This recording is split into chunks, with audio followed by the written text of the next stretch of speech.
Lucien travaille dans une librairie qui est spécialisée dans la poésie et les sciences anciennes. Il travaille donc dans une librairie de livres rares, hein, et il fait son apprentissage à tous les niveaux. Il apprend à la fois le commerce, mais aussi la reliure et évidemment le trafic sur les ouvrages. Et c'est comme ça qu'il fait la connaissance d'une jeune femme de 19 ans qui est une réfugiée italienne et qui travaille pour Joliot-Curie, en fait, qui est laborantine dans l'unité de Joliot-Curie. Hein.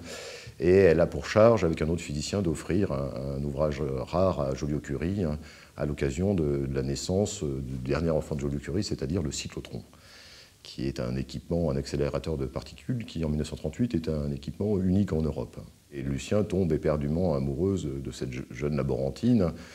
Et d'abord, il fait ce que tous les amoureux font, c'est-à-dire qu'il la localise et puis il la surveille et il espère la rencontre qui finalement a lieu un 14 juillet, à l'occasion du 14 juillet 1939 et la grande fête nationale. On fête le 150aire de la Révolution française. Les forces anglaises sont là pour une grande démonstration de force à l'intention des puissances de l'Axe. Et c'est sur ce fond historique que va se nouer leur idylle.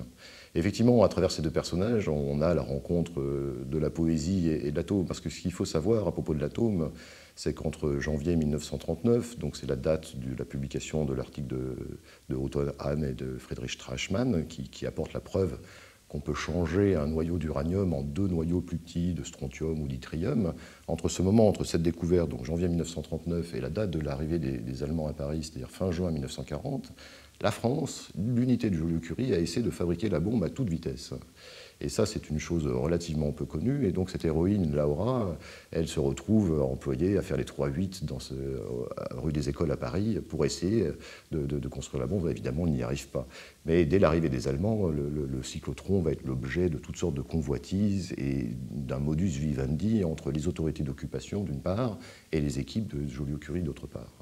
Parce que l'attitude de Joliot-Curie a été pour le moins ambiguë. Il a donné des gages aux Américains, aux Anglais, mais il a aussi brigué et obtenu tous les honneurs de Vichy. En 1943, en l'espace de 6 mois, il a été élu à la fois à l'Académie des sciences et à la fois à l'Académie de médecine.